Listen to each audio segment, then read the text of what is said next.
नमस्कार, मैं हूं पवन त्यागी। समीर वानखेड़े का उत्पीड़न किया जा रहा है और उत्पीड़न करने वाले नवाब मलिक आए दिन नए नए आरोप लगाते हैं। कभी उनकी नौकरी पर सवाल उठाते हैं, कभी उनकी कार्यशैली पर सवाल उठाते हैं।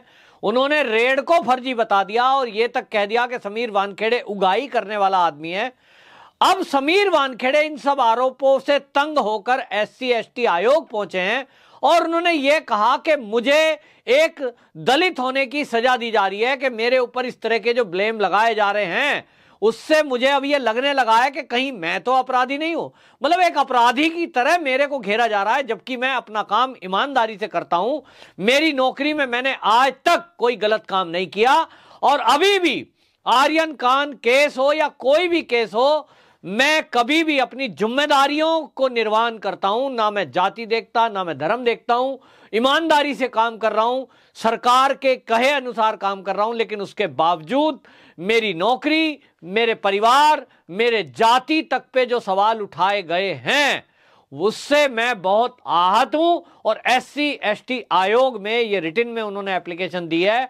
इस पर SC/ST आयोग के आपको बता दूं जो उपाध्यक्ष हैं अरुण हल्दर, उन्होंने ये NCB के जो जोनल डायरेक्टर हैं समीर वानखेड़े, उनको SC/ST आयोग के उपाध्यक्ष अरुण हल्दर ने यह आश्वासन दिया है। और उन्होंने मीडिया में भी बोला कि यदि जो समीर वानखेड़े है वो अनुसूचित जाति से हैं तो अनुसूचित जाति जनजाति आयोग उनका पूरा सहयोग करेगी। क्योंकि इसमें उन्होंने ये शब्द इस्तेमाल इसलिए किया यदि है तो, क्योंकि जाति पर सवाल उठाया गया है और अब SC/ST आयोग इस पूरे मामले की जांच करेगा। और यदि जांच में अनुसूचित जाति के ही वो निकलते हैं समीर वानखेड़े, जैसा कि उनके परिवार वाले, उनके पिताजी दावा कर रहे हैं, तब SC/ST आयोग सख्त एक्शन इस पर ले सकता है। और नवाब मलिक भले ही मंत्री हों लेकिन संविधान के नीचे हैं और संविधान तो बाबा साहब अंबेडकर ने बनाया है। बाबा साहब अंबेडकर खुद अनुसूचित जाति से थे और इसलिए अनुसूचित जाति जनजाति के लोगों का जो उत्पीड़न हो रहा है इस देश में उस समय भी होता था, तब उन्होंने इस चीज को महसूस किया था और इसलिए उनको संरक्षित करने के लिए SC/ST आयोग का गठन बाद में हुआ है। लेकिन पहले ही संविधान की धाराओं में यह लिखा गया है कि कोई जाति सूचक शब्द इस्तेमाल नहीं करेगा। नौकरियों में आरक्षण की व्यवस्था की गई। लेकिन जैसा देखने में आ रहा है समीर वानखेड़े के केस में, जहां तक लोग, महाराष्ट्र के लोग कह रहे हैं, अब महाराष्ट्र के लोग कहने लगे हैं कि इस देश में कोई दलित का बच्चा यदि आगे बढ़ रहा है, यदि कोई दलित आगे बढ़ता है तो हमने देखा है कि उसके साथ कैसे कैसे अत्याचार किए जाते हैं, भेदभाव किया जाता है, छुआछूत की जाती है। हमने देखा कांग्रेस को 70 साल कांग्रेस ने राज किया, लेकिन बाबू जगजीवन राम जो कि बहुत ही इंटेलिजेंट व्यक्ति थे, प्रधानमंत्री बनने का नंबर आया तो उनको हटा के दूसरा किसी को आगे बढ़ा दिया गया। यानी हर बार ऐसा छला गया है। और यदि कोई अब अपने बल पर इस लेवल पे पहुंच जाता है कि वो IRS बने और अपने काम के बल पर, ईमानदारी पर, अपनी निडरता और देशभक्ति पर उन्होंने अपनी स्थान बनाया विभाग में, तो मैं नहीं कह रहा हूं लेकिन लोग कह रहे हैं कि क्या विभाग में भी इस बात का ये चर्चा हो रही है? लोग कहीं ऐसा तो नहीं उनके विभाग में ही कोई लोग चिढ़ गए?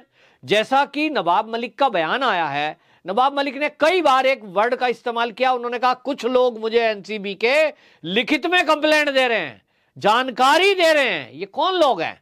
क्या ये वो लोग हैं जो एक अनुसूचित जाति जनजाति का व्यक्ति, एक दलित का बच्चा यदि अधिकारी बन जाता है तो उनको दिक्कत हो रही है कि एक दलित जो है वो जोनल डायरेक्टर कैसे बन गया, जोनल हेड कैसे बन गया, वो उनके ऊपर आ गया?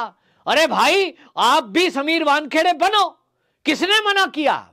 यदि बाबा साहब अंबेडकर का कोई एक अनुयायी, कोई एक भक्त, कोई एक उनका ब्लड रिलेशन, कोई एक उनका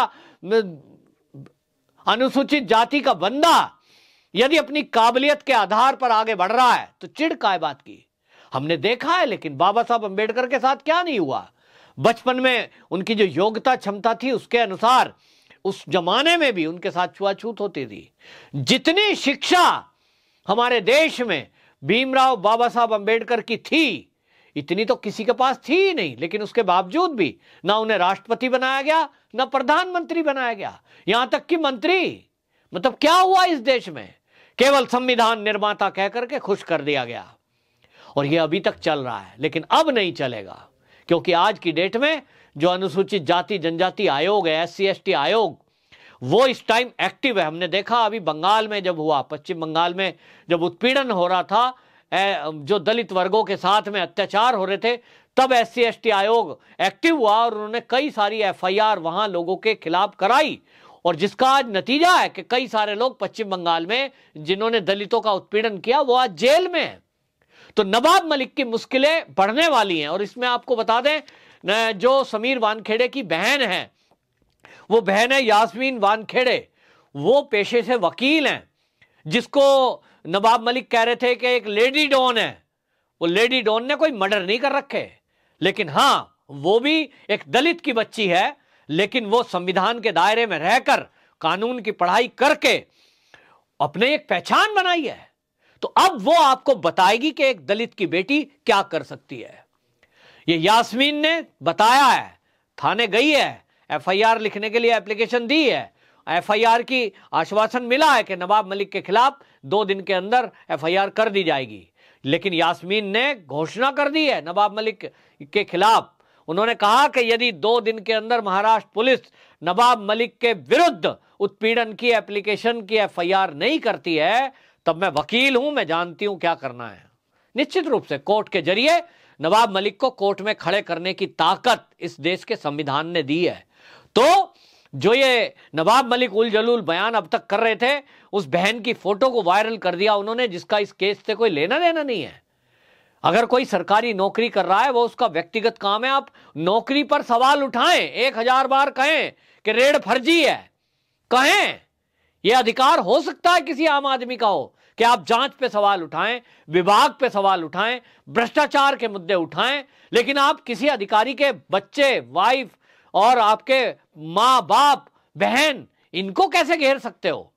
बिल्कुल नाजायज है, क्योंकि बहन, मां बाप, इनका कोई लेना देना है नहीं। समीर वानखेड़े से आपको लेना देना है। आपने एप्लीकेशन दी है नवाब मलिक जी, तो उसकी जांच हो रही है। लेकिन आज आप देखिए, प्रभाकर सैल गायब है।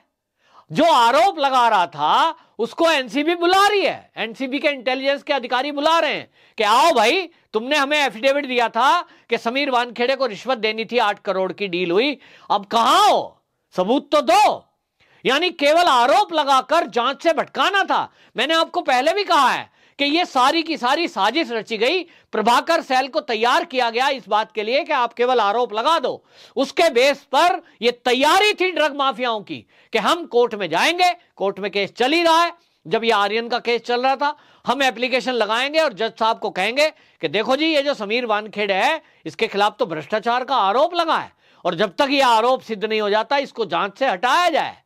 ऐसी एप्लीकेशन लगाकर समीर वानखेड़े को जांच से हटा देंगे, ताकि ड्रग के धंधों के पीछे जो ये जांच चल रही है NCB की समीर वानखेड़े की देखरेख में, ये बंद की जा सके और बड़े पैडलर, नशाखोर, वो साफ बच निकलें। लेकिन उनके मंसूबों पर कोर्ट ने पानी फेर दिया और कोर्ट ने कहा कि समीर वानखेड़े पर अभी कोई आरोप नहीं है। NCB के जो विजिलेंस के अधिकारी थे, उन्होंने भी ये कह दिया कि अभी तक कोई प्रूफ नहीं है, आप कोई प्रूफ लाएंगे समीर वानखेड़े के खिलाफ रिश्वत का, तब हम जरूर कार्रवाई करेंगे। लेकिन अभी तक कोई सबूत, कोई गवाह सामने नहीं आया है। इससे लगता है कि समीर वानखेड़े पर जो आरोप लगाए गए निराधार थे। अगर कोई आधार होता तो नवाब मलिक मंत्री हैं भाई महाराष्ट्र के, जो इतनी बड़ी बात कह सकते हैं कि रेड फर्जी है, समीर वानखेड़े फर्जी है, समीर वानखेड़े तो उगाही करता है। तो भाई अगर उगाही करता है, और आप तो नाम ले रहे थे नवाब मलिक, तो किन किन का नाम ले रहे थे कि दीपिका पादुकोण को आपने जांच के लिए बुलाया, उसको छोड़ दिया, जो आपने शिल्पा शेट्टी को बुलाया, उसको छोड़ दिया। आप जो भी नाम ले रहे थे, तो आपके तो टच में है भाई, आप महाराष्ट्र के मंत्री हैं, आपके अंडर में पुलिस है, बुलाओ ऐसे लोगों को, लेकिन प्रूफ के साथ। ये ना हो कि आप 10 लोग खड़े कर दो, आप 10 नहीं, महाराष्ट्र में भाई मंत्री हो, आप 10,000 लोग खड़े कर सकते हो जो ये कहेंगे कि समीर वानखेड़े ने हमें ड्रग मामले में पकड़ा था, पैसे लेके छोड़ दिया। ये नहीं चलेगा, ये नहीं चलेगा। अब आप सबूत दिखाइए, क्योंकि समीर वानखेड़े वो अधिकारी है जिसकी नौकरी का ट्रैक 2008 से लेकर आज तक वो बिल्कुल बेदाग रहा है। और ऐसे में सवाल उठता है कि जो व्यक्ति बेदाग रहा हो, वो कोई अगर लेगा रिश्वत तो दिखनी तो चाहिए, आपके पास रिकॉर्ड उसकी नौकरी के हैं, जाति के हैं, जन्म के हैं, तो कहीं से रिकॉर्ड लाओ।